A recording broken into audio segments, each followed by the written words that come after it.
ஜீவன் தேடும் என் சுவாச காற்றே,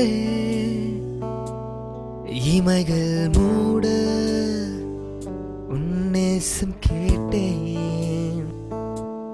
கவிதை என்றாலே உன்னழகை சொல்ல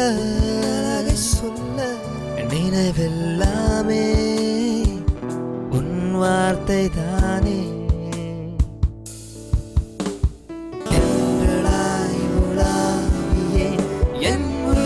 வந்தாயே என் மனம் சுகம் என ஆனதே. தோழனாய் நெருங்கியே என ஈர்த்து கொண்டாயே, மௌனமாய் என் வாழ்விலே என்னை வருடி சென்றாயே. ஜீவன் காற்றே, இமைகள் மூட நேசம் கேட்டேன். கவிதை என்றாலே அழகை சொல்ல நினைவெல்லாமே என் வார்த்தை தானே, உன் வார்த்தை தானே, உன் வார்த்தை தானே, உன் வார்த்தை தானே.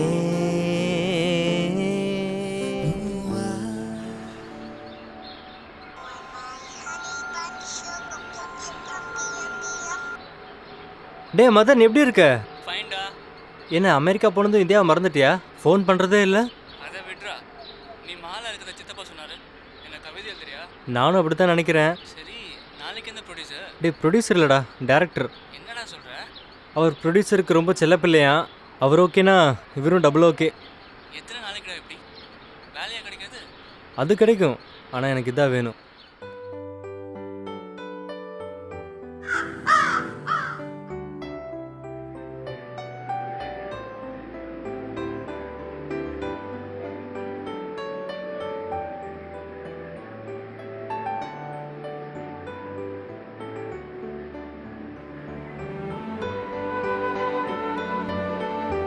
இந்தாங்க காஃபி.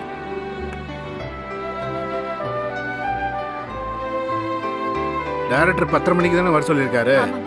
அவனுக்கு வேண்டியதெல்லாம் பார்த்து பண்ணு, தேவையில்லாம டிஸ்டர்ப் பண்ணாரு. சரிங்க, நான் பாத்துக்கிறேன்.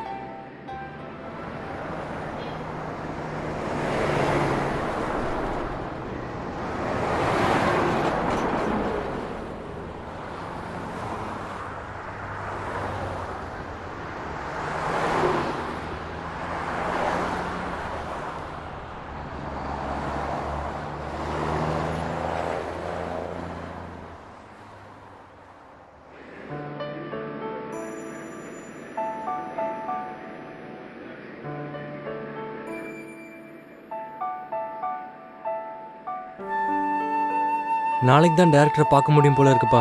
இன்னைக்கு அவர் பிஸி. சகஜம்தான், நாளைக்கு கொஞ்சம் முன்னாடியே போய் நில்லு. ஜெயிக்கணும்னா தப்பு இல்லை.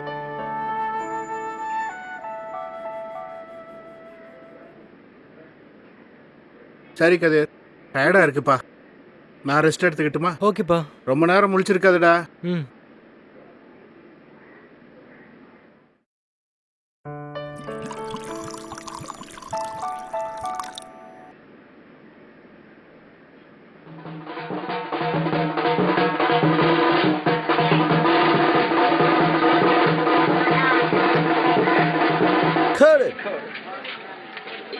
பிரேம் அடுத்த ஷாட் பிளான் பண்ணிங்க சார். அப்படியே left right trolley cut.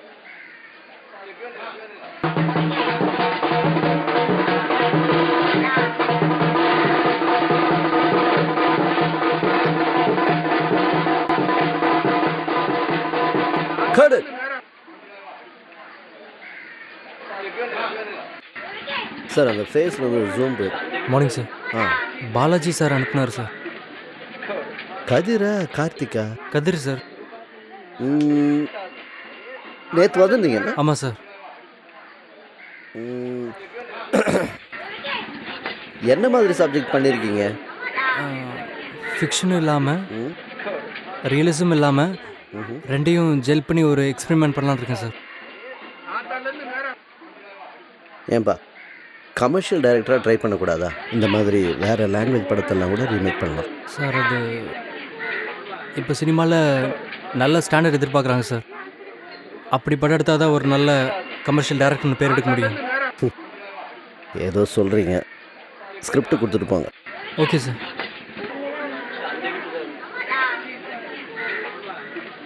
Producer Balaji அனுப்பியிருக்காரு. புதுசாக படம் பண்ணுறாரு போல இருக்கு. சார் ஸ்கிரிப்ட் ம் ஓகே தம்பி, மீட் பண்ணுவோம். சரி சார்.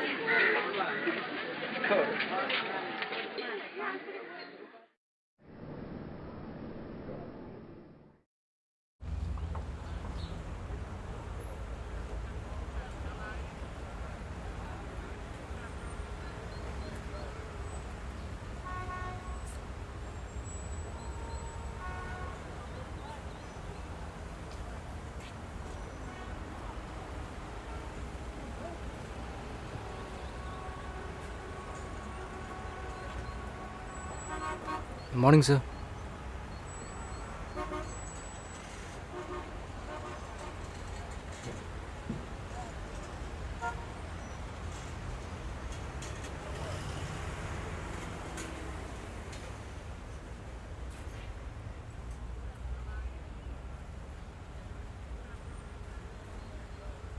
எதுவும் சரியில்லையப்பா.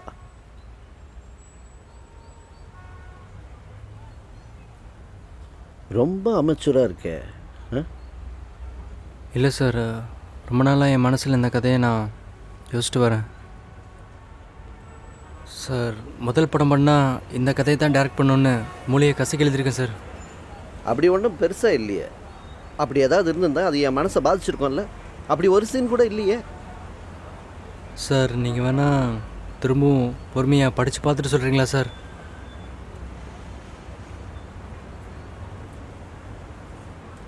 இந்த கதையில் தான் சார் என்னோடய எதிர்காலமே இருக்குது. நீங்கள் சொல்கிற ஒரு வார்த்தையில் தான் நான் சொல்கிறது உனக்கு புரியலையா? நீ எழுதுனதெல்லாம் கதையாயிடாதுப்பா. எங்கே ஃபைட் வரணுமோ அங்கே ஃபைட்டு வரல, எங்கே பாட்டு வரணுமோ அங்கே பாட்டு வரல. வித்தியாசமாக எழுதுறதா நினச்சிட்டு ஏதாவது ஒன்று எழுதிடு. நீ எழுதுனது அப்படியே எடுத்தால் சக்ஸஸ் ஆகிடும்னு நினைக்கிறியா? எது சார் சக்ஸஸ்? வெறும் பார்ட் 2 ஃபைட் இருந்தால் படம் ஹிட்டாருன்னு சொல்கிறீங்களா? நீ எழுதின கதையை அப்படியே எடுத்தால் படம் ஓடாதுன்னு சொல்கிறேன். இல்லை சார், நீங்கள் சொல்கிற மாதிரி மாற்றினா இந்த கதையோட தீம் ஆடியன்ஸ் கிட்ட போய் சேராது. அப்போது எனக்கு ஒன்றும் தெரிலன்றியா? ஐயோ, நான் அப்படி சொல்ல சார். உடனே கிடைக்கிறது சக்ஸஸ் கிடையாது. பேஷன் ஹார்ட் ஒர்க் இருந்தால் கண்டிப்பாக சக்ஸஸ் கிடைக்கும் சார். தோபார், இந்த ஸ்கிரிப்ட் ஒர்க் அவுட் ஆகாதுன்னு சொல்கிறேன். அதே மாதிரி தான் நீயும்.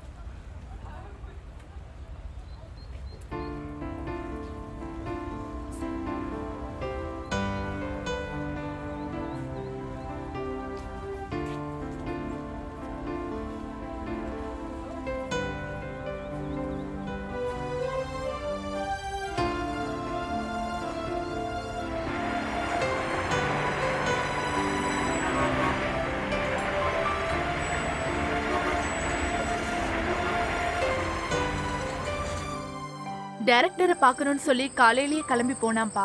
இன்னும் வரவே இல்லை. ஒரு ஃபோன் கூட பண்ணவே இல்லை. உனக்கு ஏதாவது ஃபோன் பண்ணானா? இல்லையா?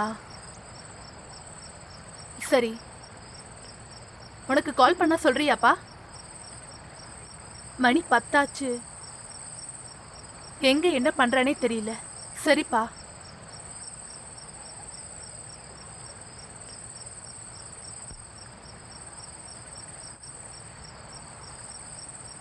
என்னங்க, கதிர் வந்துட்டா.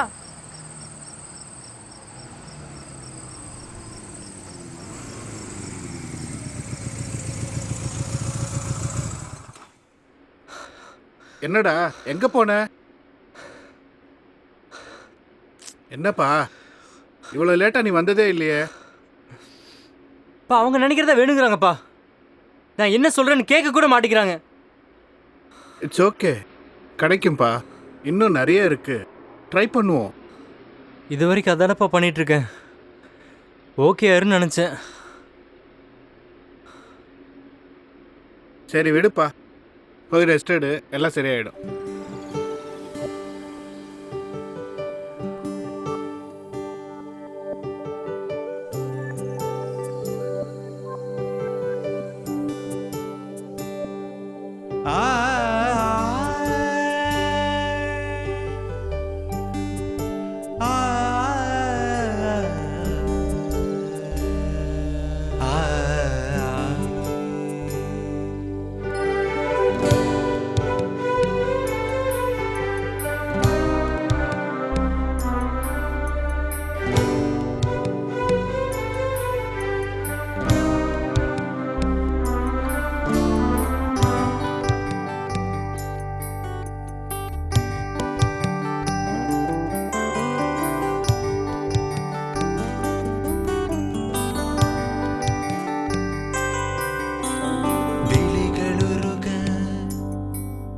என் நினைவிலுருகி யாசித்தேனே என் கனவின் பூவாசம் இதயம் நனைய என் நினைவிலுருகி யாசித்தேனே என் இனிய பூங்காற்றை தேடும் என் கனா நிலவின் தூரமென கொண்டு சென்றாய் நெஞ்சில் சாய்ந்திடும் என் அன்பு ஞாபகம் மறக்க சொன்னாய நீ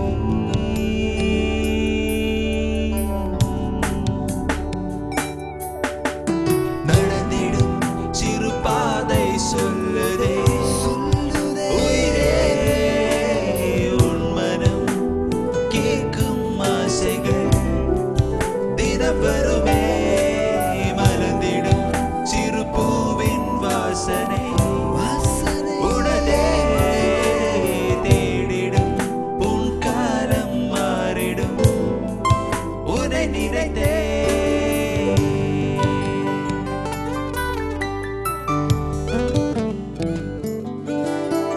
தேடும் என் கனா நிலவின் தூரமனை கொண்டு சென்றாய் நெஞ்சில் சாய்ந்திடும் என் அன்பு ஞாபகம் மறக்க சொன்னாய நீ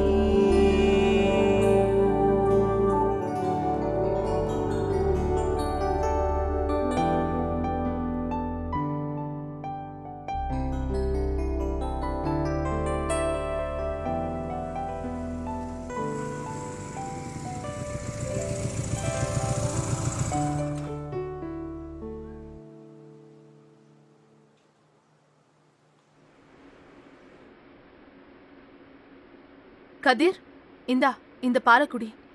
அங்கே வச்சுட்டு போங்கம்மா.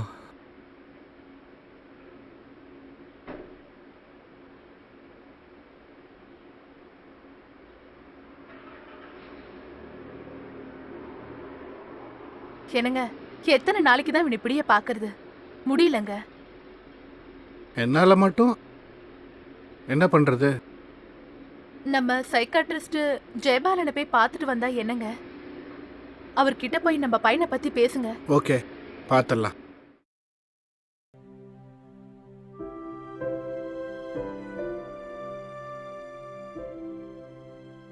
பிரேம், இத திஸ்திமியான்னு சொல்லுவாங்க. பயப்படுறதுக்கு ஒண்ணும் இல்லை. It's a kind of depression. Starting stage தான். It's commonly found in youth. நம்ம எல்லார்கிட்டையும் கியூட்டான ஒரு விஷயம் இருக்கு. நமக்கு பிடிச்ச விஷயம் மற்றவங்களுக்கும் பிடிச்சா ரொம்ப சந்தோஷப்படுறது தான். மிஸ்டர் பிரேம், இதுவும் ஒரு கைண்ட் ஆஃப் என்கரேஜ்மெண்ட் தான். கதிர் மாதிரி யங்ஸ்டர்ஸ்க்கு அதுதான் வேணும். ஃபீலிங் ஆஃப் ஹோப்லெஸ்னஸ், இரிட்டபிலிட்டி மாதிரி சிம்டம்ஸ் தான் அவன்கிட்ட இருக்கு. எக்ஸ்ட்ரீமுக்கு அவன் போகலை. நல்லாவே இல்லைன்னு சொல்கிறத விட நல்லா இருக்குப்பா, இன்னும் பெட்டராக பண்ணுவேன்னு சொல்லி அவன்கிட்ட சொன்னால் அவன் கண்டிப்பாக அவனோட பெஸ்ட்டு தான் தருவான். அந்த ஒரு என்கரேஜ்மெண்ட்டு தான் கதிர்க்கு வேணும். உங்களுடைய லவ் அண்ட் கேர் மட்டும் பத்தாது, நீங்கள் அவனாக இருக்கணும், யோசிக்கணும். நாளைக்கே நான் அவங்ககிட்ட பேசுகிறேன். அதுக்கு முன்னாடி கதிரோட ஒர்க்ஸ் எல்லாம் என்கிட்ட காட்டுறீங்களா? கண்டிப்பாக காட்டுறேன்.